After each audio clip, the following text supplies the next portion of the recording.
кратки најави за денешниот дневник. Воспитувачки и негувателки од Струшките градинки ќе штрајкуваат доколку не им се реши работниот статус.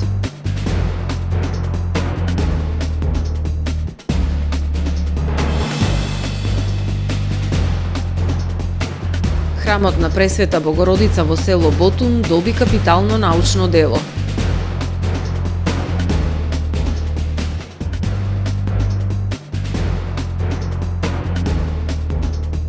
Цените на основните прехрамбени производи ќе бидат замрзнати до крај на февруари, одлучи владата.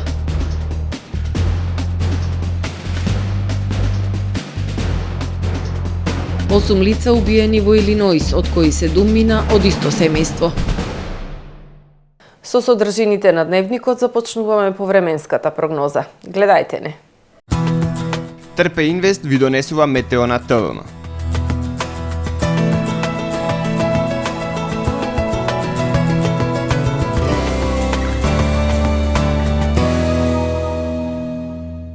Во Охрид денес имавме претежно сончево време со појава на локална облачност и максимална дневна температура од 3 степени Целзиусови. Во среда во централна, северна, источна и североисточна Европа умерено облачно и нестабилно време со врнежи од дожд, кои што ќе бидат проследени со засилен ветер со удари до 100 км на час. Во останатите предели од Европа претежно сончево време со локална облачност и релативно топло за овој период од годината. На Балканскиот полуостров утре претежно сончево време со појава на локална облачност, ветровито и потопло. Локално во централните и крајните источни предели се услови за слаб локален дожд. Максималните дневни температури ќе се движат во интервал од 2 до 11 степени. Во Македонија во среда студено утро со утрински температури кои што ќе бидат во пораст поради зголемената облачност во текот на ноќта вторник кон среда. Во текот на денот ќе преовладува претежно сончево време со појава на локална облачност, ќе биде ветровито и потопло со дневни температури кои што ќе бидат во пораст. Минималните температури ќе се движат во интервал од -8 до 1 степен, додека пак максималните дневни температури во Македонија утре ќе достигнат од 1 до 11 степени.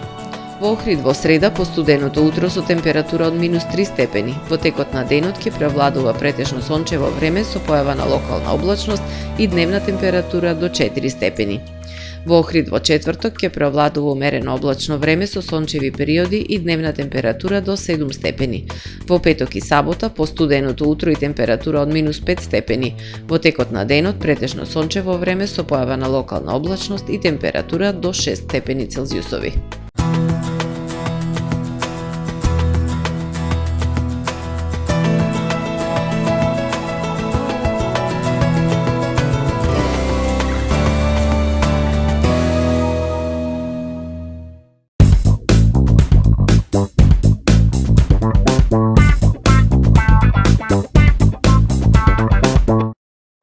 Тамаро е 25 години охридски водечки лидер и препознатлив бренд. Обуките од менаџерскиот тим се доказ за максимална посветеност кон вработените. Тамаро Холдингот се грижи за организацијата и на време пренесените информации кои отсликуваат тимската работа. Секој успех на вработениот е успех и на компанијата. Маркетите располагаат со производи со висок квалитет од секакви брендови по одлични цени. Вкусните печива од Анабела пекарата се веќе омилен појадок на многу потрошувачи во Охрид. Анабела кујната услужува голем број на потрошувачи и компании.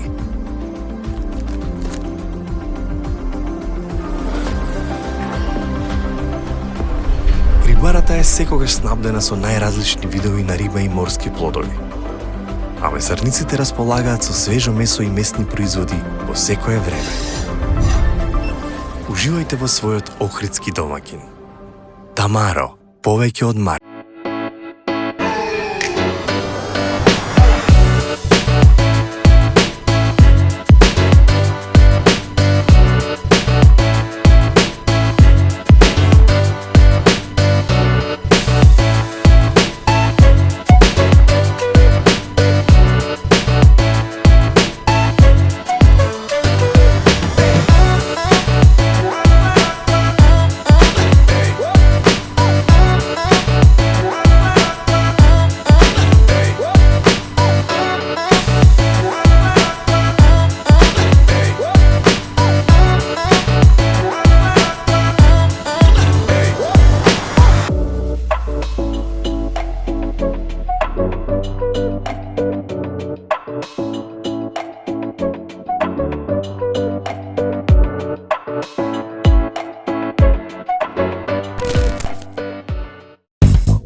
Добар ден, прво издание на Дневникот на ТВМ.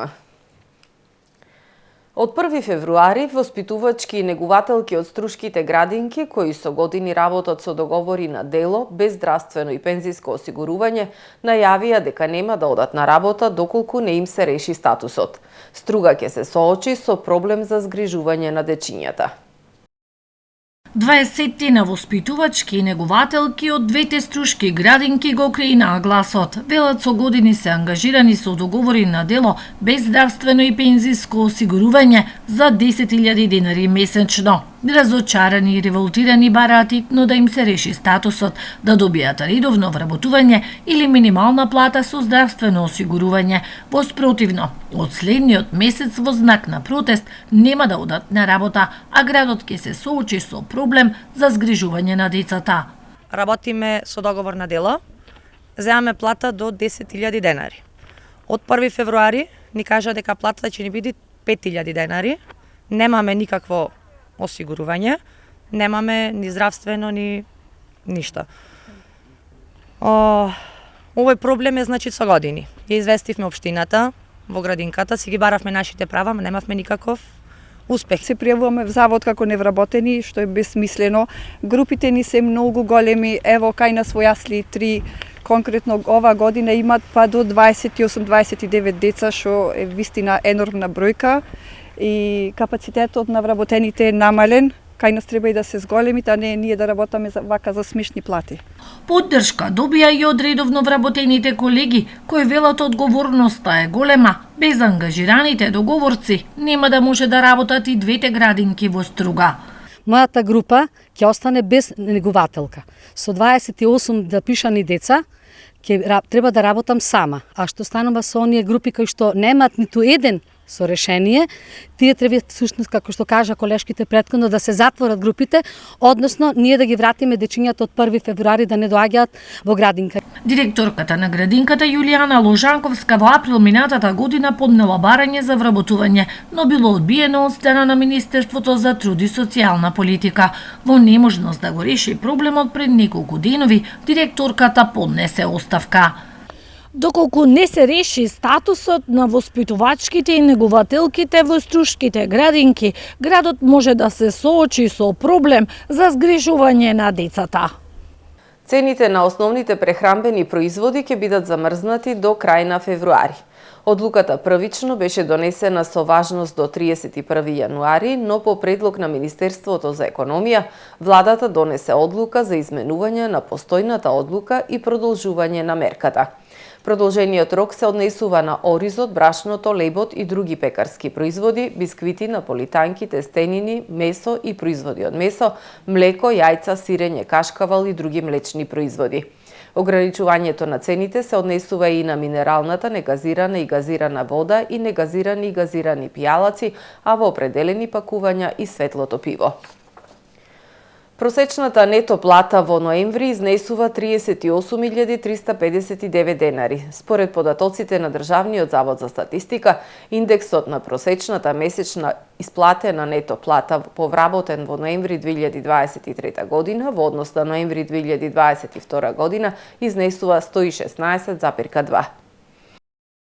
Просечната месечна исплатена нето плата по вработен во ноември 2023 година изнесува 38.359 денари, додека просечната бруто плата за истиот месец изнесува 57.609 денари, соопшти Државниот завод за статистика.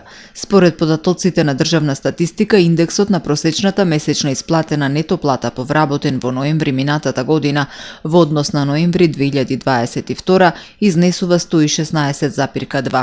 Ваквото зголемување се должи пред се на зголемувањето на просечната месечна исплатена нето плата по вработен во секторите јавна управа и одбрана, задолжително социјално осигурување, снабдување со електрична енергија, газ, пареа и климатизација, снабдување со вода, отстранување отпадни води, управување со отпад и дејности за санација на околината. Намалување на просечната месечна исплатена нето плата по вработен во однос на претходниот месец е забележано во секторите дејности во врска со недвижен имот, рударство и вадење камен, финансиски дејности и дејности на осигурување. Храмот Успение на Пресвета Богородица во село Ботун доби капитално научно дело во кое е раскажана историјата на селото и значењето на иконописот и ѕидното сликарство по кое оваа црква се издвојува од останатите во Дебрчкиот крај. Јавноста знае за овој храм преку познатите царски двери од 15-тиот век кои се наоѓаат во Охридската галерија на икони, а преку монографијата ќе има можност да се запознае со необичната иконографија на оваа црква која има долга хронологија од 15-тиот до крај на 19-тиот век. Црквата Успение на Пресвета Богородица во селото Ботун е малку познат и недоволно проучен споменик на уметноста од времето на преродбата во Дебрца. За живописот од доцниот среден век со ретка тематика, необична иконографија и високи стилско-ликовни квалитети на овој храм, но и за историјата на селото. Јавноста доби капитално научно дело монографија Храмот Успение на Пресвета Богородица во село Ботун во издание на Македонската православна црква.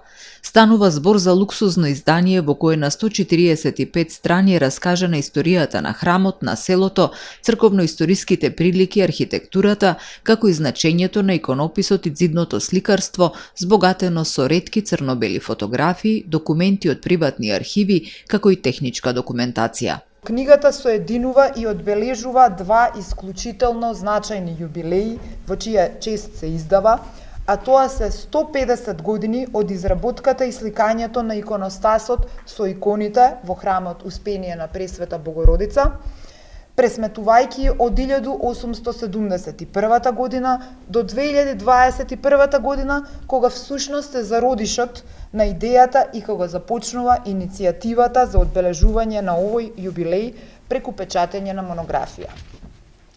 Другиот, исто толку значаен јубилеј, е сега веќе над 40 години архиерејска служба на неговото високо преосвештенство митрополитот Тимотеј. Ова дело е труд на повеќе докажани научници и истражувачи, стручни во својата област, доктор Сашо Цветковски, доктор Виктор Недески, доктор Викторија Поповска Коробар, доктор Емилија Апостолова Чаловска, магистар Илија Шапкаровски и отец Александар Димовски.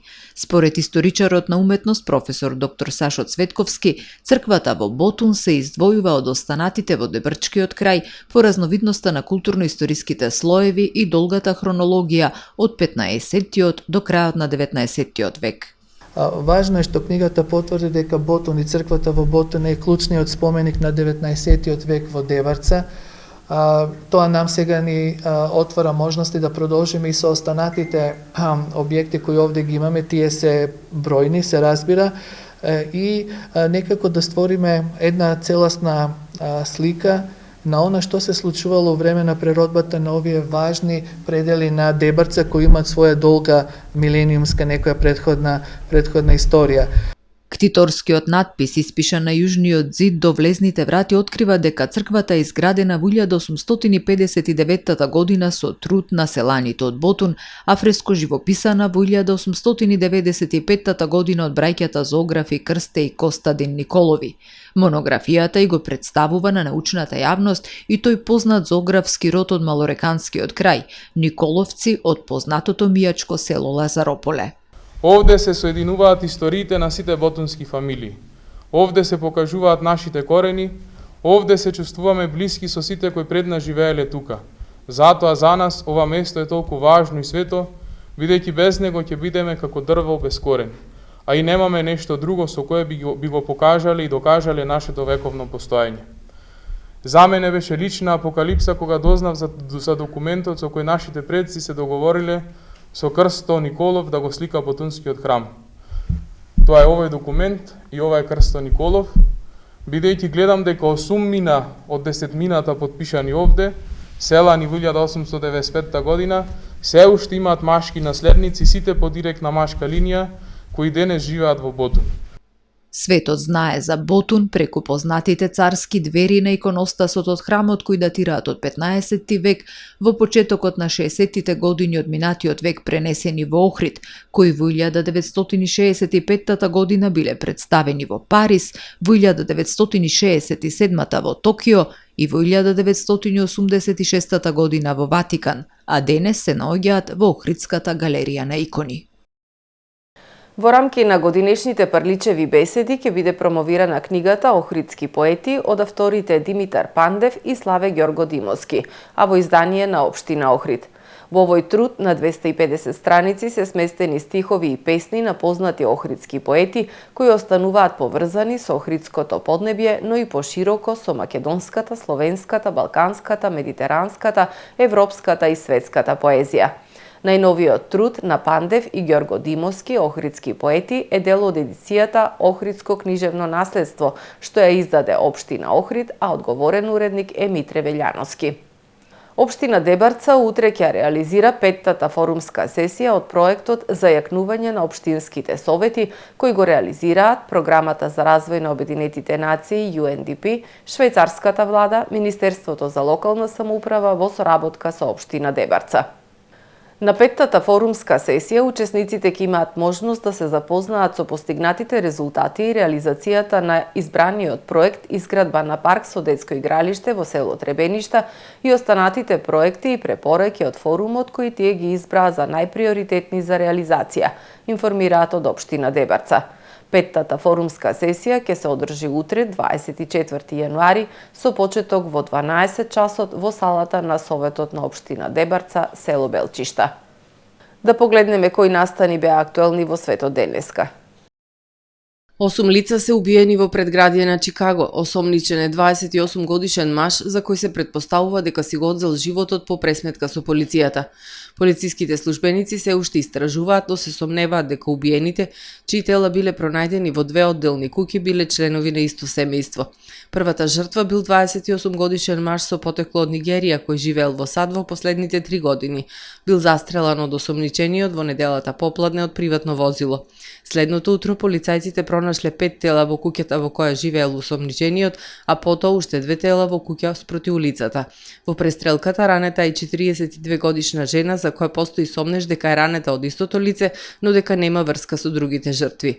Мотивот за убиствата не е познат, но полициските службеници во изјава за медиумите соопштиле дека осомничениот најверојатно ги познавал своите жртви.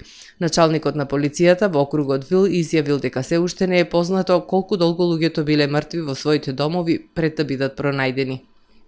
Силен земјотрес со јачина од 7 степени според Рихтеровата скала го погодил крајниот северозапад на Кина, а потресот бил почувствуван и во соседните земји Киргистан, Казахстан и Таџикистан. Во Кина повредени се најмалку 6 лица, а во Аламати, најголемиот град на Казахстан, повредени се 44 лица, информирало тамошното Министерство за здравство. По главниот потрес регистрирани биле уште 4 земјотреси со јачина од околу 5 степени, соопштил Американскиот геолошки институт. Околу 200 спасувачи се на терен, јавува државната кинеска телевизија, информирајќи дека иако земјотресот бил во 2 часот по полноќ, нема извештаи за смртни случаи, туку само за причинети материјални штети. Оштетени или срушени се повеќе од 120 згради, а поради оштетувањата на инфраструктурата, накратко било прекинато и снабдувањето со електрична енергија, пренесува Associated Press. САД и Велика Британија извршиле нова серија заеднички воздушни напади врз хутите во Јемен, при што погодени се 8 цели, потврдил Пентагон. Во соопштението било наведено дека нападите биле насочени кон подземно складиште и нивните ракети и способности за надзор. Ова е втор заеднички напад на американските и британските сили врз милитантните бунтовници хути, поддржани од Иран, како одмазда за постојаните напади на групата врз бродовите во Црвеното море, во нивниот обид да го заштитат слободниот проток на трговија. Израел соопшти дека ќе транспортира стоки од Индија преку Обединетите Арапски Емирати со цел да ги заобиколат и избегнат нападите на јеменското движење хути во Црвеното море. Разбиена група дилери на дрога во Албанија. Уапсени се 273 лица осомничени дека учествувале во производство и продажба на дрога, соопштила локалната полиција. Полициската операција истовремено се одвивала во Тирана, Елбасан, Драч, Скадар, Дибер и Джирокастро. Уапсените се сомничат за продажба на дрога главно во близина на училишта. Во соработка со јавното обвинителство покренати се 66 истраги, а издадени се 295 забрани за пристап и потерници, изјавил генералниот директор на албанската полиција, пренесува Albanian Post. Заврши првиот дневник на ТВМ. Ви благодарам што не следевте. Пријатно.